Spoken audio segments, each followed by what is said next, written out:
दैनिक जागरण का संपादकीय डिक्टेशन। गति 100 शब्द प्रति मिनट। स्टार्ट होगा 5 सेकेंड बाद।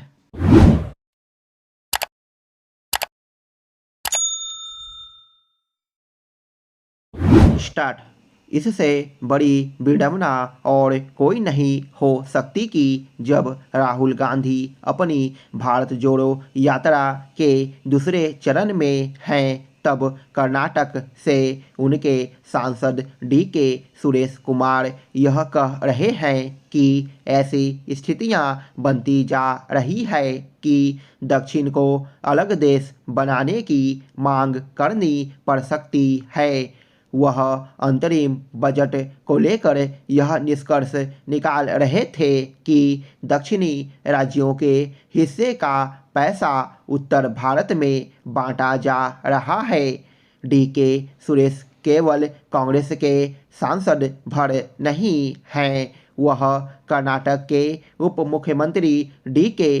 शिव कुमार के भाई भी हैं। उन्हें तो और संभल कर बोलना चाहिए था, लेकिन उन्होंने अंतरिम बजट की आड़ में अलगाववाद को हवा देना आवश्यक समझा। इससे भी दयनीय यह रहा कि डी.के.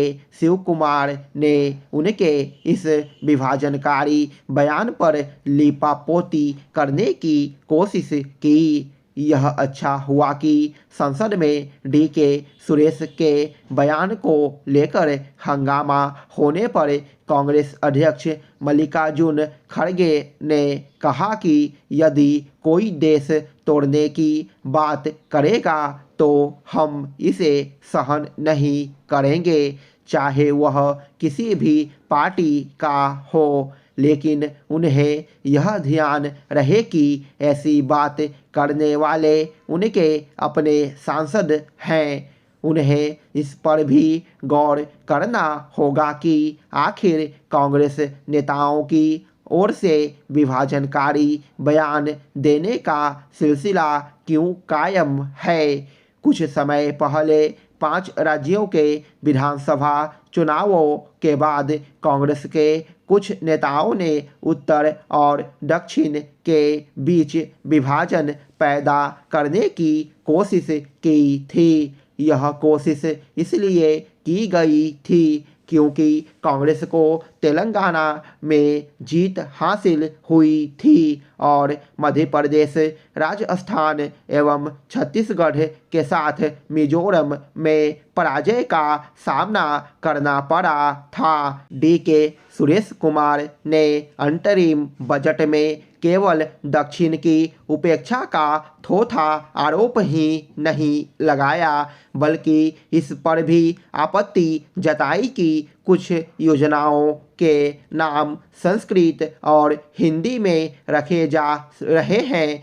यह किसी से छिपा नहीं कि कर्नाटक और तमिलनाडु के नेताओं की ओर से किस तरह रह कर यह शिगुफा छेड़ा जाता है कि दक्षिण की भाषाओं पर हिंदी थोपी जा रही है। यह शिगुफा छोड़ने में तमिलनाडु के नेता कुछ ज़्यादा ही आगे हैं। अंतरिम बजट पर तमिलनाडु के मुख्यमंत्री एम.के.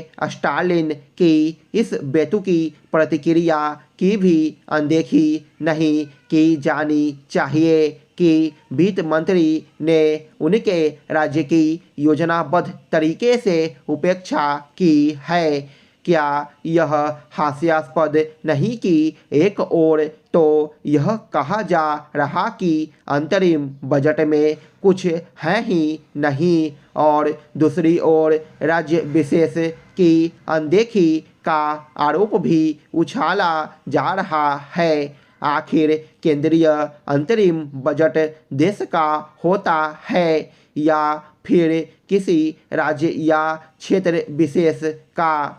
यह समझना भी कठिन है कि डी.के. सुरेश और एम.के. स्टालिन जैसे नेता इस शरारत भरे नतीजे पर कैसे पहुंच जाते हैं कि केंद्र सरकार की योजनाएं केवल राज्य विशेष तक ही सीमित है।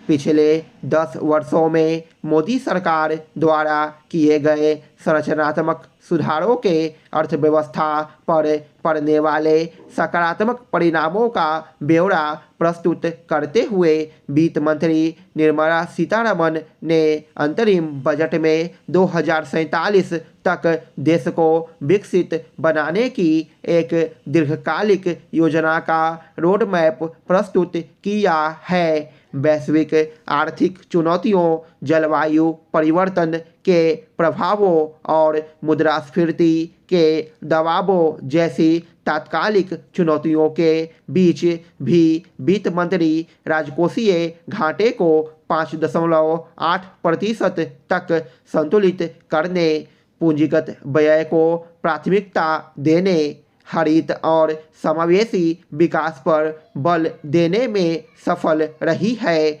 देश को आगे बढ़ाने के लिए उन्होंने गरीबों, महिलाओं, युवाओं और किसानों के कल्याण को सर्वोच्च प्राथमिकता देने की बात कही है। विकसित देश की तरफ कदम बढ़ाते हुए पूंजीगत व्यय पर फोकस किया है। पूंजीगत परिव्यय में लगभग 11 लाख करोड़ रुपए से अधिक की राशि रखी गई है, जो जीडीपी का 3.4% है। इसके अंतर्गत 3 प्रमुख आर्थिक रेलवे कॉरिडोर बनाए जाएंगे। यात्रियों की सुरक्षा, सुविधा और आराम बढ़ाने के लिए 40,000 सामान्य रेल बोगियों को वंदे भारत मानकों के अनुरूप परिवर्तित किया जाएगा। स्टॉप।